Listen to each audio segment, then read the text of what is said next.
আল্লাহ রসুল বলে, ও মুসলমান যুবক বাবারা, ভালো করে শুনেন, কথাটা শুনতে অনেক হালকা কিন্তু কথাটা অনেক ভারী, অনেক দামি। এই কথার সাথে অনেক কিছু লুকায়িত, অনেক কিছু জড়িত। দেখেন, আমরা মুসলমান হইয়া নামাজ পড়ি না, মুসলমান হইয়া কোরআন পড়ি না, দিন মানি না।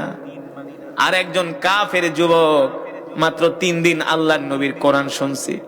এবার আল্লাহ রসুল ডাক দিয়া বলে, কেমন লাগছে? বলে, হৃদয়ে ছুঁয়ে গেছে।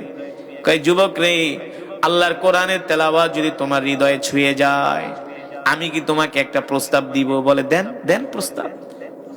আল্লাহ রসুল বলে, যুবক, যদি কোরআন তোমার কাছে ভালো লাগে আর তুমি যদি আমাকে সত্য নবী মনে করো, তাহলে আর কোরআন থেকে দূরে থাকবা কেন? কোরআনের কাছে আসো।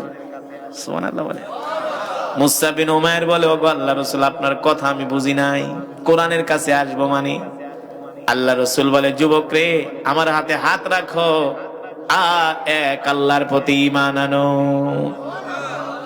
মুসা বিন উমাইর বলে, ওগো আল্লাহর নবী, আপনি আমাকে যে প্রস্তাব দিয়েছেন, এই প্রস্তাবে আমি সাড়া দিতে রাজি আছি। জোরে বলেন সুবহানাল্লাহ। শুধু আপনার প্রস্তাবে আমি সাড়া দিতে রাজি না, আপনি আমাকে একজন সাহসী যুবকের কাতারে পাবেন। আল্লাহ রসুল বলে, তাহলে আর দেরি করো না, এখনই কালেমা পড়ে মুসলমান হয়ে যাও।